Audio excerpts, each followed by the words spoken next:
Technologies में आपका स्वागत है। आइए दोस्तों, गर्मा गर्म खबरों का सिलसिला चालू करते हैं। बहुत सारी आज तो भाई कमाल की टेक न्यूज़ लेके आया हूँ, स्किप वाली भी न्यूज़ लेके आया हूँ। वैसे हमने आस रोएस जो है वो वापस से रिबूट किया है। अगर आपको इंटरेस्ट है तो हमने ट्विटर पे पोस्ट किया है, वहाँ पर जाके आप हमें सवाल कर सकते हैं।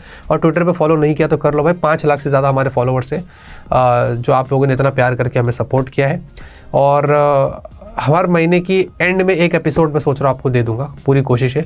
उस पर क्या इतना एंगेजमेंट आ नहीं रहा था, इसलिए मैंने सोचा क्या ही करना है, अब वापस से स्टार्ट करते देखते कि कैसे आप लोग प्यार देते हैं, कितना होता है। वैसे तो आप लोग ने अगर सब्सक्राइब नहीं किया तो कर लीजिए, लाइक शेयर करिए, बहुत बातें हो गई। और फटाफट से आज की टेक न्यूज़। हाँ, एक चीज़ बतानी थी, कल आगे 2-3 दिन में रिव्यूज़ बहुत इंटरेस्टिंग आने वाले हैं। नथिंग फोन 3 है, वीवो T4X है, तो 3A का रिव्यू देखना और T4X दोनों का रिव्यू ज़रूर देखना, बहुत मज़ा आने वाला है, बहुत डिटेल में बताया हूँ।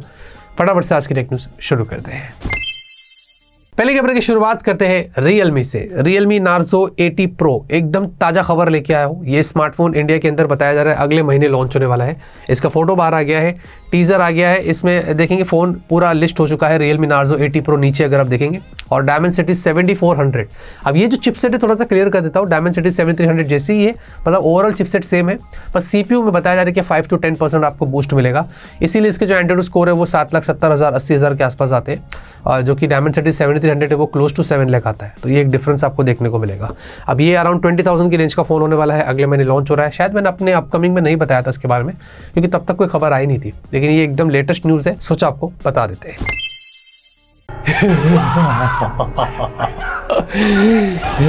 एडिटर जूम करो, कितना जूम होता है जरा दिखाओ तो, कहाँ तक जूम होता है? स्किप किया तूने, मेरा भूत तेरे को नहीं छोड़ेगा, खा जाएगा मेरा भूत तेरे को। पता नहीं अचानक से जब लोग स्किप करते तो मेरा भूत क्यों जाग जाता है अंदर का, कुछ भी हो जाता है। एनीवेज, पहले एयरटेल और वोडाफोन को उठाते हैं, उसके बाद आगे चल के BSNL की बात करेंगे। एयरटेल और वोडाफोन ने नया रिचार्ज प्लान अनाउंस कर दिया है, खास करके उन लोगों के लिए जो कि अभी IPL देख रहे हैं और जियो हॉटस्टार का अगर आपको सब्सक्रिप्शन चाहिए तो एयरटेल वालों ने 100 और 195 वाला प्लान लेके आ गया है। 30 दिन की आपको इसमें वैलिडिटी मिलेगी और साथ में इसके अंदर कुछ GB डेटा भी दे रहा है, 5 GB तक का। ये सिर्फ डेटा ओनली प्लान है। उन लोगों को अगर जियो हॉटस्टार इस्तेमाल करना है, उनका सब्सक्रिप्शन चाहिए, तो उसके लिए ये एक एड ऑन लेके आया है। और वोडाफोन ने भी कुछ वैसे ही किया, लेकिन वोडाफोन 90 डेज़ की वैलिडिटी दे रहा है जियो हॉटस्टार का। ऑलरेडी जियो ने तो पहले कर दिया था, लेकिन जो लोग एयरटेल और वोडाफोन के सिम कार्ड यूज़ कर रहे हैं तो अभी आपको ये ऑप्शंस मिल रहे हैं। आप जाके उनके ऐप के थ्रू रिचार्ज करके अगर आपको फ्री में IPL देखना है, मज़े लेना है, हॉटस्टार के फ़ायदे उठाने हैं, तो ये आपके लिए रिचार्ज वेट कर रहा है। और BSNL को भी उठा ही लेते हैं भाई। देखिए, BSNL जो है वो इंडिया के अंदर बताया जा रहा है कि अप्रैल मई तक उनके 4G टावर्स को पूरा रेडी कर देगा और जून से वो 5G के ऊपर काम करने वाला है। आपने बिल्कुल सही सुना, यानी कि ऐसा लग रहा है कि 2025 के अंदर ही BSNL 5G को लेकर कुछ अच्छा कर सकता है और शायद 2025 की एंड तक हमें कुछ फेज़ रोलआउट्स देखने को मिल सकते हैं BSNL की तरफ से 5G को लेकर। फिलहाल के लिए 4G में गोल गोल घूम रहा है बेचारा, लेकिन 5G की खबरें आ रही है और बताया जा रहा है कि 5G भी जल्दी आ सकता है। तो लेट्स सी, देखते हैं कि BSNL वाले कितना सक्सेसफुल होते हैं अपने इस टास्क में, ये हमें जून के बाद ही पता चलेगा। Amazon की तरफ से काफ़ी बड़ी खबर आ रही है और ध्यान से सुनिएगा दोस्तों, आगे चल के इसमें हमें बहुत सारे फ़ायदे हो सकते हैं। Amazon ने एक नई सर्विस अनाउंस कर दिया है जिसका नाम है ज़ीरो कमीशन। इसको रेफरल फ़ी भी बोलते हैं। ये हमारे लिए नहीं, ये जो सेलर्स हैं ना उनके लिए, लेकिन इससे हमारा बहुत फ़ायदा हो सकता है। जहाँ पर वो जो भी प्रोडक्ट सेल करते थे सेलर्स, उनको कुछ पर्टिकुलर फ़ी जो है वो Amazon को देना पड़ता था। वो डिपेंड करता था 2% से 15% तक। Amazon ने क्या कर दिया कि अब ये जो फ़ी है ना वो बंद कर दिया है लेना, और ख़ास करके जो लो वैल्यू प्रोडक्ट है उस पर तो 300 रुपये के नीचे ही कर दिया है, मतलब बहुत कम कर दिया है। तो इससे क्या हो जाएगा कि जो सेलर है उनको जब Amazon को फ़ी नहीं देना पड़ेगा तो उनकी जो कमोडिटी है उस पर प्राइसेस कम हो सकते हैं। अब ये वही सेलर करेगा जो बहुत ऑनेस्ट है और बहुत जेन्युइन है। हो सकता है अगर फ़ी ना ले रहा है Amazon तो Amazon भी उन पर प्रेशर डाल सकता है कि अपनी कमोडिटी की प्रोडक्ट की प्राइस को कम करने के लिए।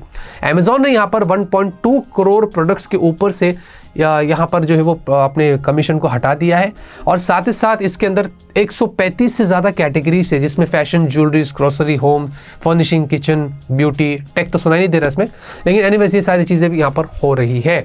तो ये बहुत बड़ी खबर है कि जो उनका रेफरल फ़ी है वो जो लेता है, सारी चीज़ें जो करता है सेलर के साथ में, अब उसमें 0 कमीशन लेगा वो। और हमारे लिए भी आगे चल के अच्छी खबर है कि इसमें शायद हमें कुछ डिस्काउंट्स जो वो देखने को मिल सकते हैं। iQOO Z10 याद है दोस्तों, मैंने आपको बताया कि 11 अप्रैल को इंडिया के अंदर लॉन्च होने वाला है। 7300 mAh की बैटरी होगी। ये इंडिया का सबसे बड़ी कैपेसिटी बैटरी वाला फ़ोन होने वाला है। लेकिन एक बहुत धमाकेदार खबर आ गई है और इस फ़ोन को लेकर, ये 7300 mAh बैटरी होगी तो आपको तो लग रहा होगा ना 8.9 mm 9 mm की थिकनेस पर होगा, लेकिन ऐसा नहीं है। ये 7.89 mm की थिकनेस पर होगा। जो जनरल 5500 mAh बैटरी वाले फ़ोन्स होते हैं, इनफैक्ट 6000 वाले भी होते हैं, वो सेम थिकनेस के ऊपर आपको 7.89 mm की बस ये फ़ोन देने वाला है विथ 7300 mAh की battery. Now that is interesting. और ये कुछ डिफरेंट टेक इस्तेमाल हो सकता है बैटरी में, आजकल बहुत सारे हो रहे हैं। Let's see how it goes. Semi solid state भी आई थिंक जो है वो भी ऐसे ही कुछ फीचर्स देता है। तो देखते हैं दोस्तों कि कितना खास यहाँ पर अभी ये फ़ोन होता है। 11 अप्रैल को सब पता चलेगा।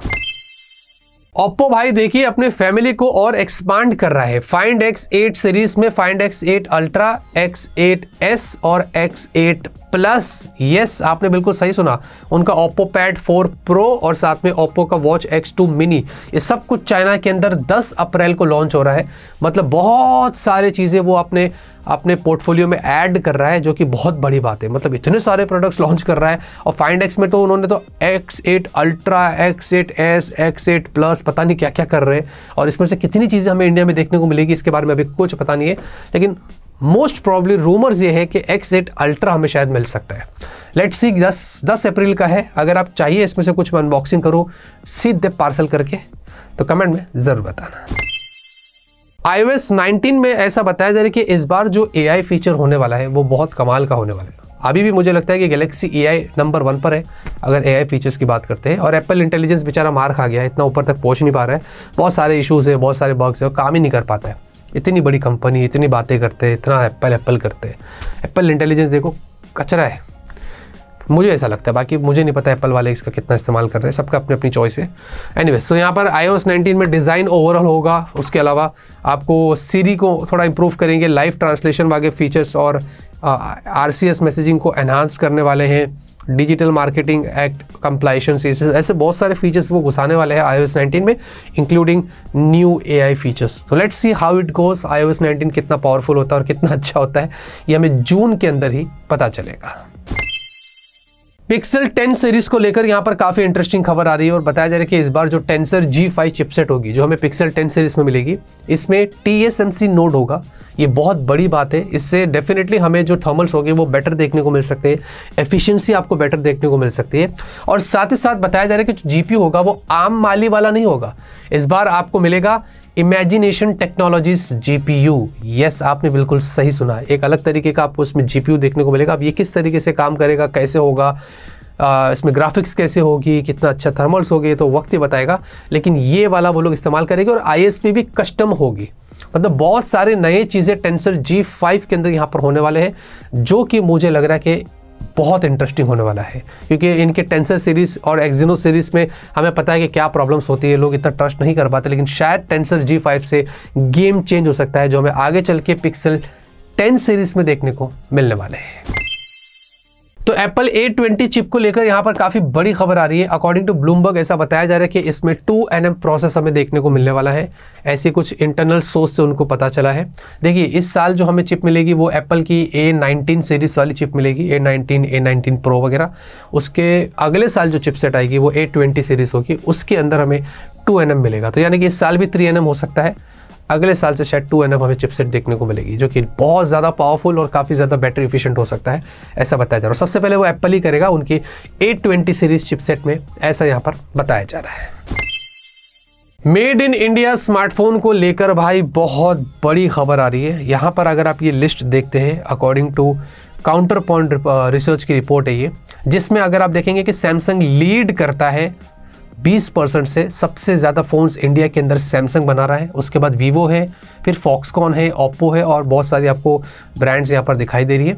वैसे एप्पल भी इसमें इंक्लूडेड है, विस्टर्न भी है और टाटा इलेक्ट्रॉनिक्स जो है ना, अब वो जो है 107% की इसको ग्रोथ मिली है, वो एप्पल्स इंडिया के अंदर इतनी तेज़ी से यहाँ पर बना रहा है।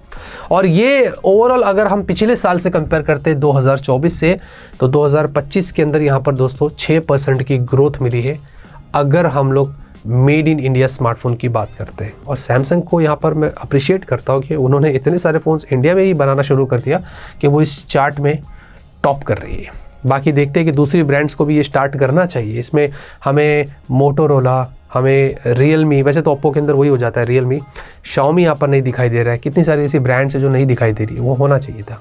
लेट्स सी अदर्स में हो गए वो लोग, लेकिन ये लिस्ट देखकर मुझे बहुत अच्छा लगा।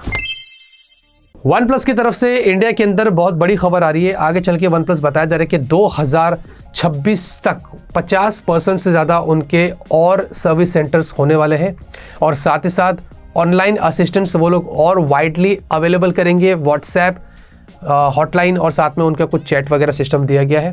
प्लस बताया जा रहा है कि 2000 करोड़ का वो लोग इन्वेस्टमेंट कर रहे हैं गोइंग फॉरवर्ड, आने वाले 3 साल के अंदर अपनी सर्विसेज को और इम्प्रूव कर रहे हैं। उनको पता है कि उनको फ़ोन में बहुत बैकलैश आया था, बहुत सारे पहले तो ब्लास्ट वाले भी इश्यूज़ आए थे, फिर ग्रीन लाइन के इश्यूज़ आए थे और न जाने क्या क्या हो रहा था। लेकिन एटलीस्ट मुझे अच्छा लग रहा है कि वन प्लस इन सारी चीज़ों पर रेक्टिफाई कर रहा है, स्टेप्स ले रहा है। और जैसे कि उन्होंने लाइफ टाइम फ्री वारंटी निकाली थी ग्रीन लाइन की, इसकी उसकी, तो वो कर रहा है और ये भी चीज़ें कर रहा है। तो एक भाई अगर ब्रांड करती है तो फिर अप्रिशिएटिंग बात है, हमें हर बात पे उनको गला नहीं दबाना चाहिए। अगर कुछ चीज़ अच्छी हो रही है तो अच्छा भी बोलना चाहिए। तो दूसरी ब्रांड्स को भी ये सारी चीज़ें करनी चाहिए, इन्वेस्टमेंट करके अपनी सर्विस को इम्प्रूव करना चाहिए, जैसे कि वन प्लस ने किया है। CMF फोन 2 का हाल ही में दोस्तों एक कॉन्सेप्ट यहाँ पर लीक हुआ है। किसी ने यहाँ पर ट्विटर के ऊपर पोस्ट किया था, मैं आपको फोटोज दिखा रहा हूँ फ़ोन के ही डायरेक्ट। और इस बार बोल रहे ऐसा कि भाई इसमें तो शायद डुअल कैमरा दिख रहा है, रियर के अंदर एक फ्लैशलाइट दिख रही है, लेकिन ऐसा भी बोल रहे हैं कि ट्रिपल कैमरा भी हो सकता है। और ये अलाइनमेंट जो है अभी ये वाले फोटो में आप जो देख रहे हो ना, एक और फोटो लीक हुआ था उससे तो मैच ही नहीं कर रहा, वो कंप्लीटली अलग था। तो सब अपने अपने तरीके के लीक्स यहाँ पर बाहर निकल कर आ रहे हैं और इसमें वही स्क्रूज आपको दिखाई दे रहे हैं, वही बैक पैनल निकाल के रिप्लेस करना हो तो वो सारी चीज़ें आपको यहाँ पर दिखाई दे रही। तो कुछ इस तरीके से CMF फोन 2 हो सकता है। सबके अपने अपने कॉन्सेप्ट से अभी एग्जैक्टली हमें नहीं पता है कि क्या होगा। अप्रैल में बोल रहे कि लॉन्च होने वाला है, क्या होता है कैसा होता है ये तो वक्त ही बताएगा। OnePlus 13T या 13 मिनी, भाई कुछ भी बोल दो, अभी कुछ कंफर्म नहीं है, लेकिन OnePlus अपना एक ऐसे फ़ोन पर काम कर रहा है जिसकी स्क्रीन साइज आपको काफ़ी कम मिलेगी, जो कि प्रॉब्ली Xiaomi 15 और Samsung S25, iPhone 16 इन जैसे फ़ोन्स के साथ Google Pixel 9a जैसे कि स्क्रीन साइज़ के साथ हम लोग कंपेयर कर सकते हैं। तो ऐसे एक फ़ोन पर OnePlus काम कर रहा है, जिसमें बताया जा रहा है कि Snapdragon 8 Elite होगा, 6.3 इंच की डिस्प्ले होगी और 6000 mAh की बैटरी भी होगी। और ये सारी खबरें यहाँ पर निकल कर आ रही है। तो ये स्मार्टफोन मई के महीने में लॉन्च होने वाला है, चाइना के अंदर बोल रहे हैं, और उसके बाद शायद ग्लोबली और इंडिया में हमें देखने को मिल सकता है। तो लेट्स सी इस बार OnePlus के क्या प्लान से अपार्ट फ्रॉम 13 और 13R। उसके बाद वैसे हर साल वो कुछ खास करते नहीं है, इस बार शायद तीसरा नया फोन हमें देखने को मिल सकता है और वो ये वाला फोन हो सकता है। आज के लिए न्यूज़ खत्म होती है, मैं करता हूँ पसंद आई लाइक करिए। तब तक के लिए ऑलवेज कीप स्माइलिंग।